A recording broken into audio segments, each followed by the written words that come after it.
Right now, I don't want to speak to him. I don't want to speak to him. Because, you know, Senator Cotton was saying maybe we should be limiting the amount of visas that we give to students who want to study things like quantum computing. There are many things. And AI. There are many things we could do. We could do things. We could cut off the whole relationship. Now, if you did, what would happen? You'd save $500 billion if you cut off the whole relationship.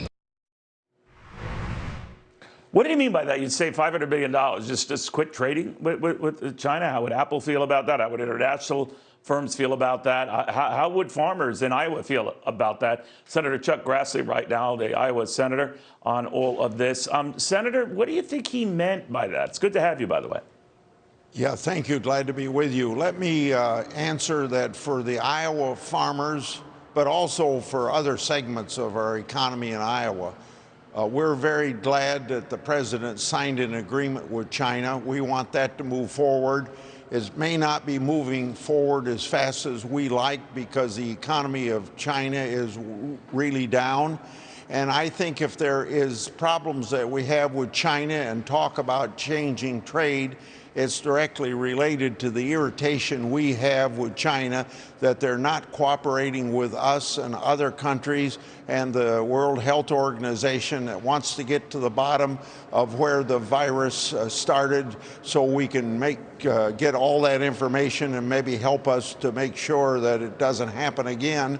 And I think China needs us more than we need them. Even though that may not be true for agriculture, it's true for a lot of other things. So in that particular case, I think China's going to have to wake up that they're a 5,000-year-old society. We're a 400-year-old society. They're a member of the World Community of Nations, the UN, the WTO, and everything else, that they ought to live up to their responsibilities. And I think economically they're going to learn that lesson pretty soon. Still, we're apparently not talking to each other. If we take the president at his word that he is not interested in talking to Xi Jinping about any of this, we do know that the president is looking at compensation or other forms of punishment to go after the Chinese on how they handle the coronavirus. That does not sound like a hospitable trading environment. Are you worried for your farmers? Are you worried for your state? Yes, but on the other hand, if they're going to live by the rules of law, we have something in this trade agreement we've never had with China before, and it's a process to bring any disputes to the highest levels of government. And if we don't get those satisfactorily resolved, we have the capability of imposing tariffs that we have recently taken off as a result of the trade agreement.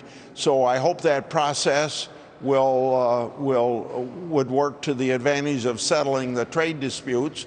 On the other hand, I get back to what I said. I think it's to China's advantage that they better wake up to that they are more transparent on all the stuff dealing with the virus.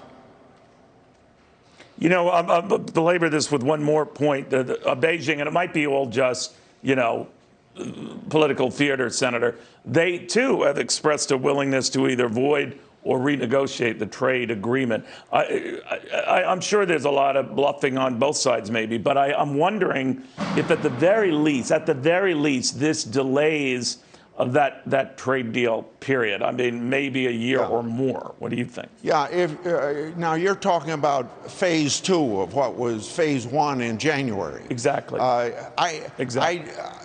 I think that just the politics and the pandemic now, just those things, if everything else was right with China, we wouldn't have a further phase 2 agreement with China until into the next administration, although it could be negotiated throughout this year, but I don't see any finality to it.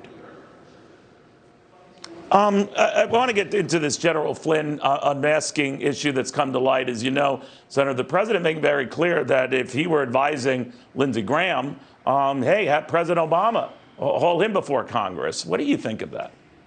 Well, I'll leave that to Chairman Graham because he didn't tell me how to run the committee the 4 years I was chairman of the committee. But I do know this.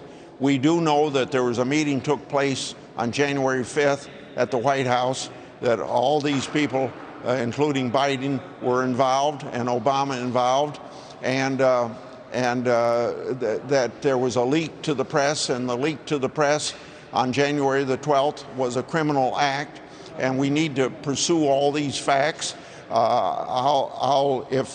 I hope Graham does have a hearing, and if he has a hearing, I'm going to be there participating. But in the meantime, I've got my investigative team in the Finance Committee working on this full time, and we're going to follow these facts to where they lead us. But for sure, we need to know what Obama and Biden knew and when did they know it. And we also need to know, when it comes to this unmasking of American citizens' names that are supposed to never be disclosed because of constitutional protection, most of that unmasking is done within the intelligence community because they know what else they need to know about an American citizen, maybe working for a foreign government. But it's very curious that at the highest political levels of the President of the United States, that they're involved with the unmasking. And that's a real issue. We got to get to the bottom of it. Is it for intelligence purposes or is it for political purposes? And 3 years of digging into this, I'm coming to the conclusion it's more for political purposes. And for Democrats right today that are saying we're doing this for political reasons, I want to remind them that Senator Feinstein, a Democrat of California, and I sent a letter to the Justice Department February of 2017 asking for the transcripts of the Russian ambassador talking to Flynn, and we didn't get them now, and we're asking for them again. So this is something I've been working on that had nothing to do with the pandemic. So I take very personal the fact that somehow we are just being political because this is a political year and because Biden's involved in this. Real quickly on that, Senator, James Clapper, Brennan as well, saying, you know, we didn't know who this American individual was talking to the Russians. We'd wanted the unmasking to find out, and that this was routine. I think Clapper had said this was all very routine, and then there was not a sort of this cabal effort to undermine the future president. Do you buy that at face value? No, and I buy it for a different reason. He could be saying that sincerely, but you got to connect that to the fact that he lied on television time after time about Russian involvement, and he didn't know of any intent for political reasons to get involved in that.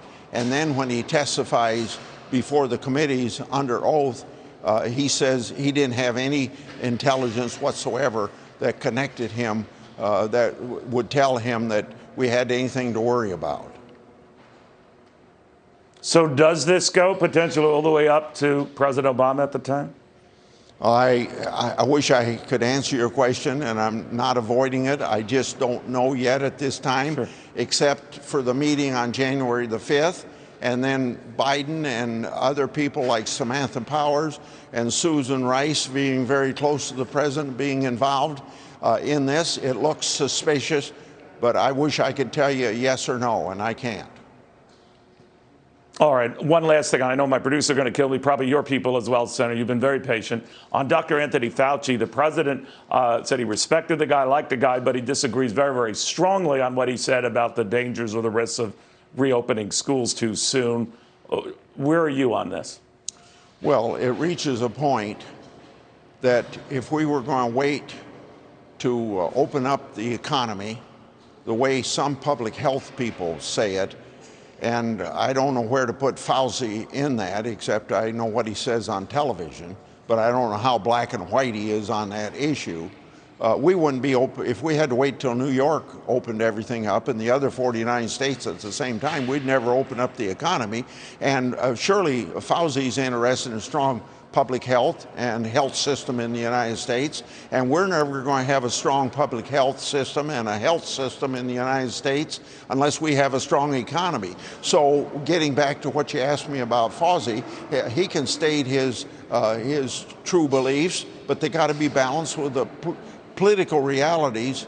Well, the political reality is that if you believe the only success of this country is to continue our strong economy, we got to get back to working, because the federal government can borrow all this money, but the federal government doesn't create wealth, they expend wealth. The creation of wealth in this country are by the men and women working every day with their the work of their mind or the work of their muscle to produce, and production is what it takes to expand the economy and for everybody to have more money.